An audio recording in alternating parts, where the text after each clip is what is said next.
In this video, a method to use stochastic indicator in multi-time frame analysis is explained.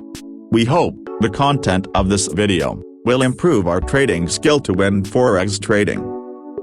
A stochastic oscillator is a momentum indicator, comparing a particular closing price of a security to a range of its prices over a certain period of time. The sensitivity of the oscillator to market movements is reducible by adjusting that time period, or by taking a moving average of the result.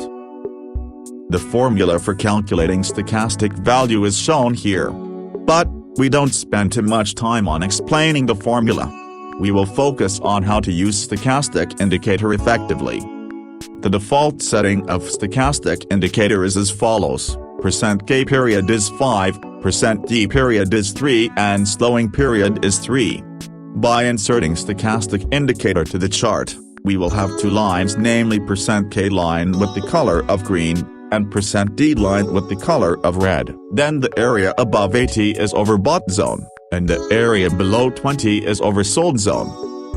In multi-time frame analysis, we have two types of time frame, namely trading time frame and lower time frame. Trading time frame is the time frame where we enter a trade.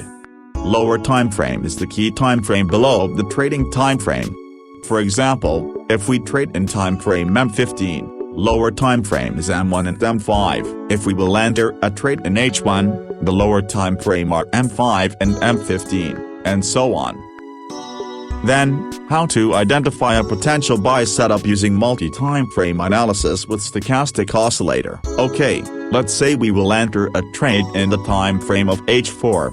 A potential buy trend can be seen with these two characteristics. The first, %K line is above %D line. The second is the current price is below overbought zone or below 80.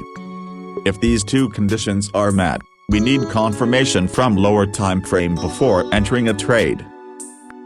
Confirmation from lower time frame, in this case is M15, is as follows: we need to wait until the current stochastic value is within oversold zone, and the current %K value is above the current %D value. If these two conditions in lower time frame are met, then buy setup in trading time frame H4 is valid. We can enter a buy position.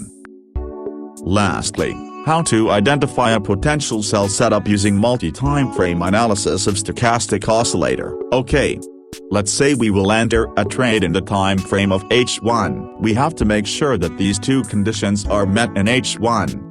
They are, the current price is above oversold zone, and %K line is below %D line. If these two conditions are met, we need to have a confirmation from lower time frame.